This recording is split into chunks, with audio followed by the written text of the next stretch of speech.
Assalamualaikum warahmatullahi wabarakatuh. Salam sejahtera untuk kita semua. Masih bersama saya Bang Jako di channel Jalan Qadim, jalan menuju pembebasan, pencerahan, dan keabadian. Masih di edisi perjalanan menuju Allah. Di edisi sebelumnya saya sudah memberikan sebuah analogi bahwa sejatinya menuju Sang Maha Qadim, Sang Maha Rohani, Allah Subhanahu wa Ta'ala yang berada di ujung akhirat tertinggi, itu harus melewati sebuah sistem. Tidak ada jalan lain, harus dengan sistem itu, karena di sini sifatnya sistem itu top down, bukan bottom up ya. Kadang sering orang mengatakan banyak jalan menuju Roma.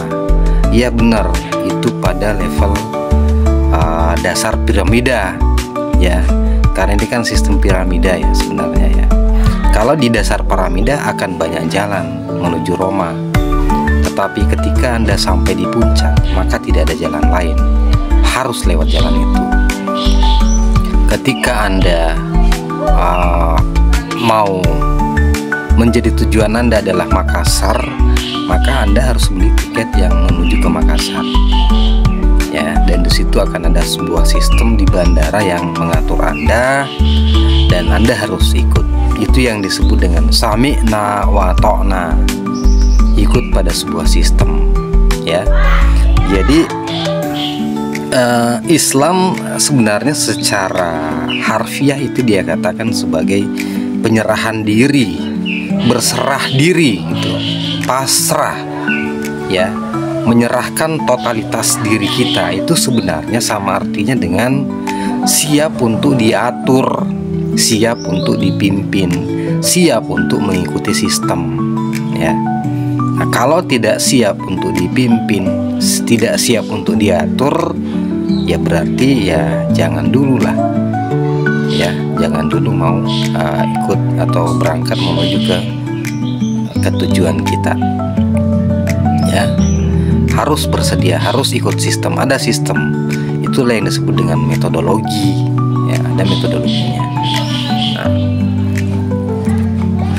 makanya kan dalam ilmu tasawuf itu yang sangat penting dan paling utama itu adalah sami'na wa ta'na. Di Al-Quran pun mengatakan seperti itu. Kita harus tunduk, patuh, dan terpimpin. Itu syarat utama untuk bisa melakukan perjalanan di Jalan Qadim.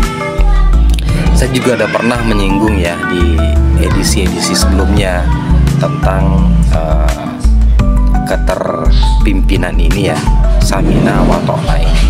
Itu adalah syarat utama, karena itulah sistemnya ya. Jadi Islam itu sekali lagi saya katakan bahwa itu berserah diri. Berserah diri artinya itu siap untuk taat, patuh, dipimpin, diatur. Kalau sudah siap, barulah kemudian iman itu dimasukkan ya. Jadi setelah berislam, barulah kemudian beriman ya. Nah, beriman ini yang disebut dengan tersistem ya. Nah, ini semua iman ini semua ada di alam Qadim ya. Jadi ketika kita beriman itu, setelah ditanamkan unsur iman, nur iman itu, di situ kita sudah berada dalam alam Qadim. Berarti kita sudah siap untuk mengikuti sistemnya ya. Nah, jadi tadi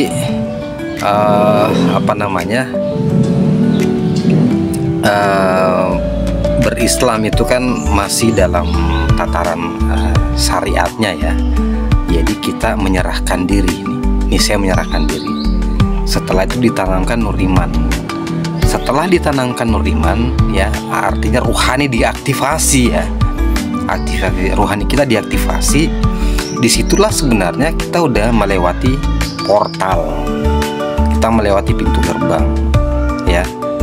Kita sudah masuk dalam jajaran orang yang disebut sebagai beriman ya. Jadi ini misteri orang beriman ini sebenarnya. Jadi tidak ujuk-ujuk ya, tapi ada sebuah proses penanaman nur iman. Kalau dalam Kristen biasa disebut dengan baptis, di Hindu kalau nggak salah disebut inisiasi. Ya, kalau di sini kita sebut sebagai aktivasi rohani. Ada juga yang menjadi sebagai bayat.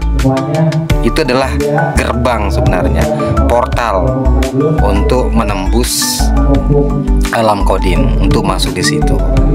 Nah, di situ aktivasi kita, rohani kita sudah diaktifasi. Nah, ketika di situ di alam kodim itu, disitulah ada sebuah sistem di mana kita harus totalitas untuk sami'na wa ta'na.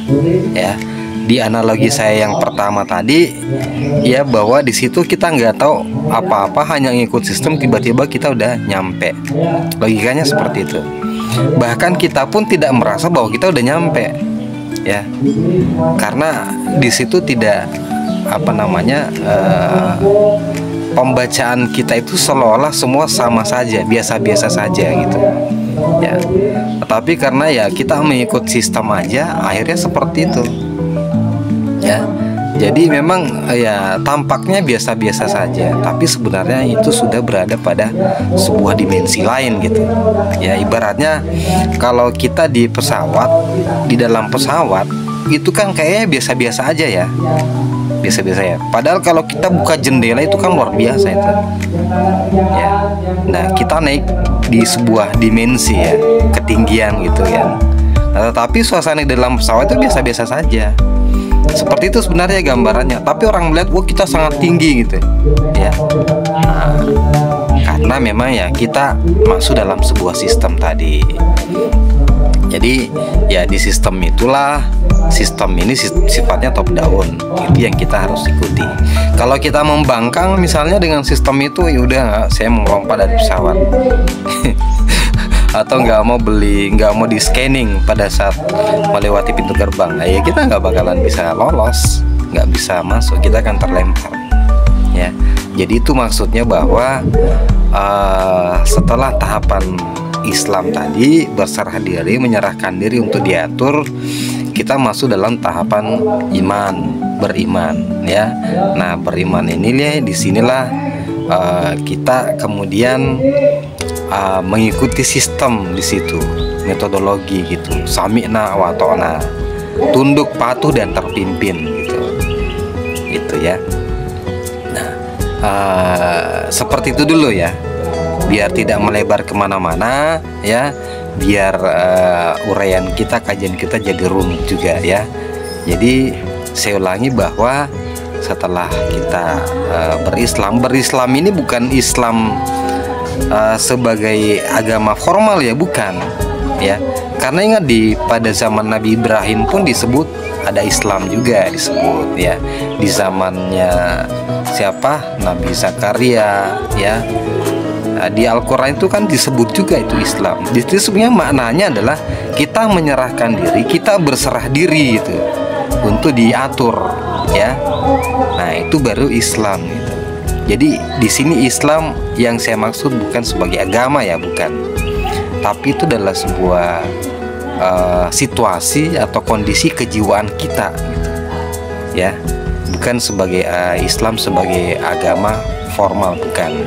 Tetapi di sini Islam sebagai sebuah istilah yang menggambarkan situasi kejiwaan kita yang sudah totalitas dan berpasrah diri untuk diatur ya. Nah, setelah itu diatur, kemudian diaktifasi rohani, masuklah kita dalam situasi yang disebut dengan beriman, iman. Makanya selalu dikatakan di Quran bahwa semua perintah-perintah ibadah itu ditujukan kepada orang-orang yang beriman ya. Orang-orang beriman itu adalah mereka yang mau diatur ya, sudah diaktifasi rohaninya ya. Makanya mereka kemudian wajib untuk mengikuti sistem ibadah, itu adalah bagian dari sistem itu. Oke, sampai di sini dulu, nanti kita lanjut lagi tentang kajian tentang ini bersama saya Bang Jako di channel Jalan Kodim. Assalamualaikum warahmatullahi wabarakatuh.